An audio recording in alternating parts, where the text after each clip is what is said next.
Today the Teachers Federation Executive met and condemned the O'Farrell cuts to public education that amounts to $1.7 billion.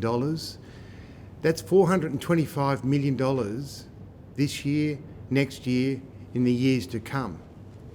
This is a $1.7 billion cut that is just the beginning, because we know that the Treasurer has said that they have now developed structures they're going to be putting into TAFE that already exist in TAFE of devolution, a thing called local schools, local decisions, a permanent structural change that will keep delivering cuts for years and years to come.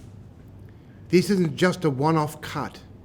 This is a permanent change that will allow governments to abrogate their responsibilities to adequately fund the public education system. It is indeed a very dark period in the history of New South Wales. We know, quite rightly, that the community of this state is outraged at the $1.7 billion cuts and the effects that it will have on the delivery of quality education in our schools and in our TAFE colleges.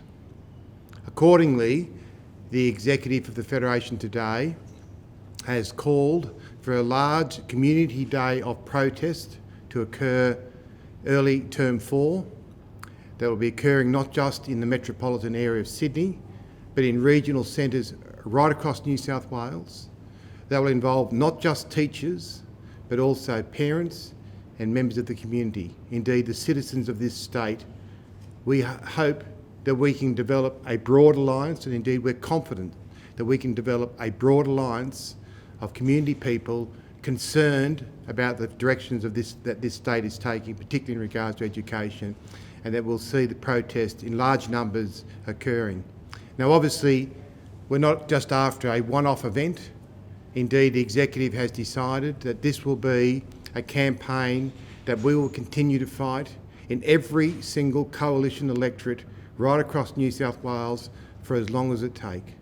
We're demanding coalition MPs put pressure on Barry O'Farrell and Mike Baird and the Education Minister to reverse these cuts.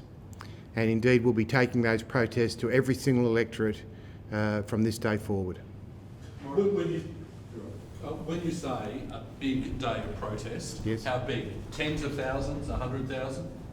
Well, I won't be putting a figure on it. We'll be inviting the community of New South Wales in regional centres and in metropolitan Sydney to turn up to an event. We will be also launching an advertising campaign in radio, television, print media and online advertising that will not only draw the attention to the community of the cuts, but will also be promoting the event. So we'll be actually promoting the protest day through radio, television and print advertising in weeks leading up to the protest.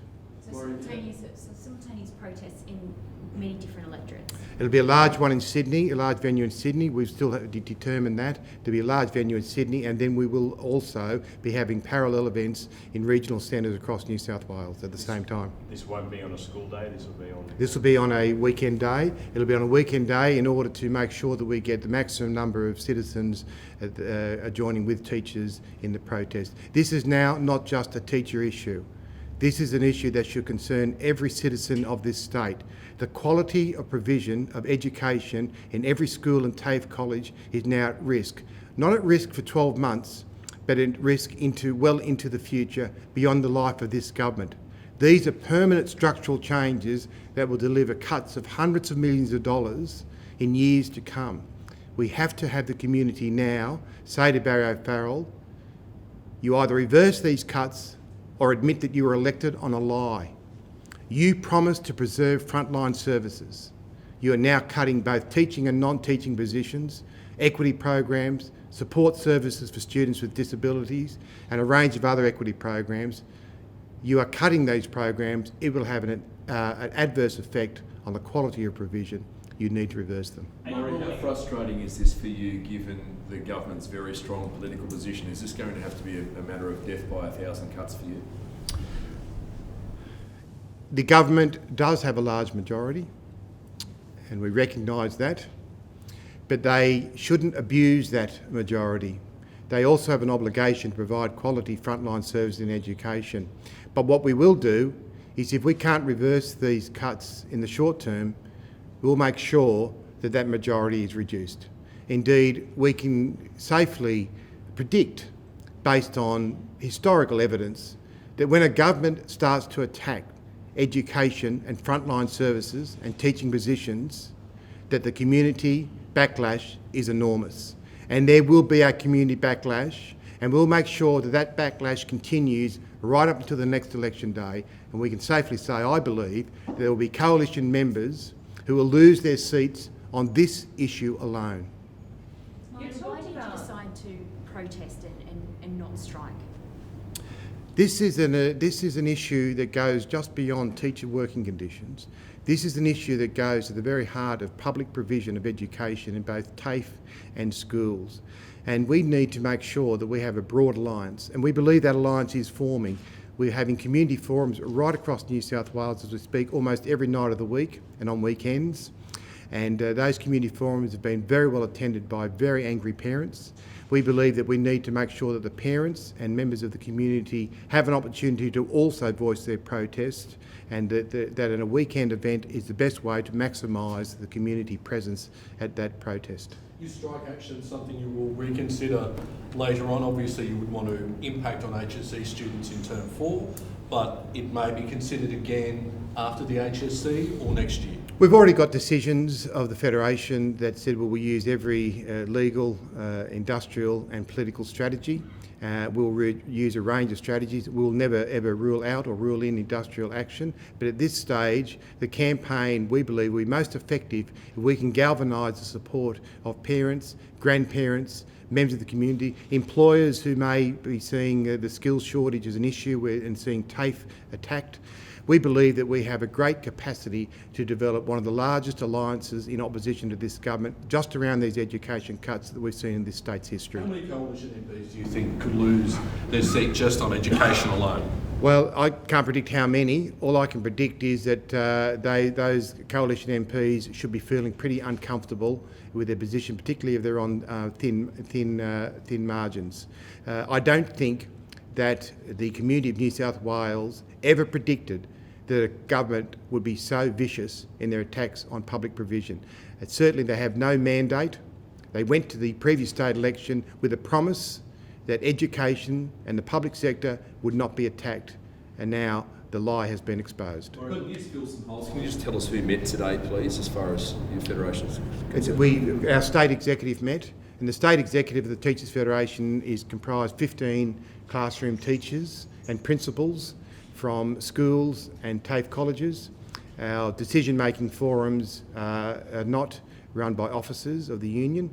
It is ordinary rank-and-file teachers who've come in and met today. So of the 18 members of executive, we have 3 senior officers, and we have the rest classroom teachers and principals from both primary and high schools as well as TAFE colleges.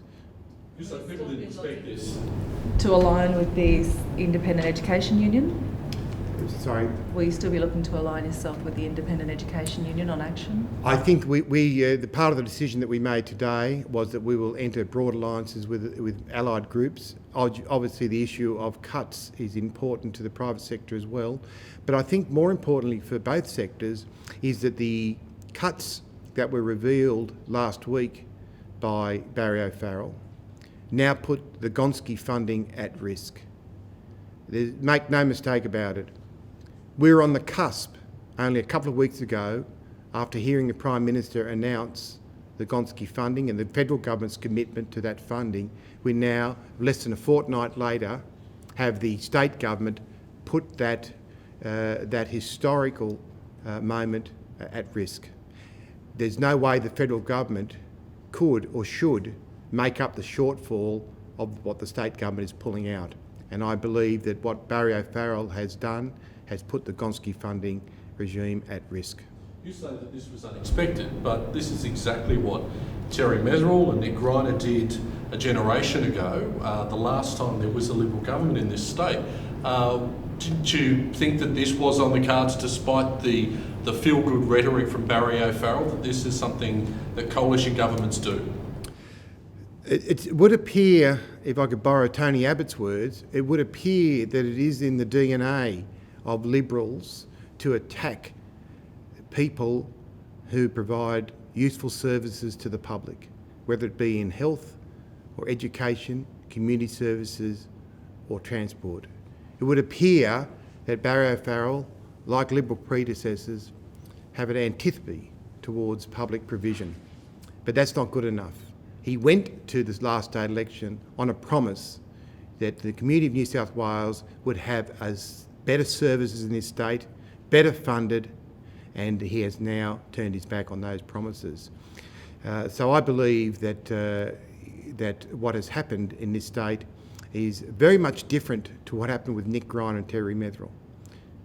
What has happened is that the O'Farrell government has developed a structural change. Devolution, a policy like local schools, local decisions is at the heart of this, a permanent mechanism to keep delivering the cuts year in and year out. The previous government did not do that, previous coalition government. So this is a dramatic worsening of any government policy we've ever seen. Indeed, I believe it is the most vicious attack and set of cuts that any government in this state have made against public education. I think it is that dramatic. Maurie, the Teachers Federation is often criticised for having midweek protests, midweek action. Is that the reason this time that you've decided for the weekend action that you'll blunt any criticism? No, the Teachers Federation is never shy of taking action when we believe that it is appropriate strategy. But we believe that the cuts are so deep and will anger so many members of the community, and we have been inundated with calls from members of the community asking us how can they join in the protests. And so we are now responding to the community and saying we will give you a vehicle, we'll give you an opportunity to register your protest. And indeed, we will make the focus on that day our young people. It will be a day that we will bill as a community and family event, a kid-friendly event where we hope we can draw members of the community right across New South Wales and the various venues together. Is there any other area outside of education you think parents would be more angry? I mean, do you think that this is the one issue that gets the voter more angry than anything else? I think the community recognised when the Gonski Review was handed down that governments have underfunded public education in particular for decades. What we have now is an extraordinary situation given that there is now public recognition that we have been underfunded for decades. We now have a state government who has said we're going to underfund public education even more. I think the anger of the community has been underestimated by this government, and I believe that the heat will be applied to coalition MPs. People will have very long memories about what will happen. Parents, grandparents, any person who has regard for our TAFE colleges and the work that we do in public education will see it for what it is. Or do you think one of the advantages you have is that this will be a divide and conquer issue within the coalition? I mean, there'll be a lot of MPs that hate this idea too. I think that that coalition MPs will have to now come out and voice their opposition. It's no use them doing that privately. I think you're right. I think there are many coalition MPs who will be very angry about this, but that anger must be directed against their own Premier and Treasurer. Otherwise, they're going to lose their seats, or potentially lose their seats.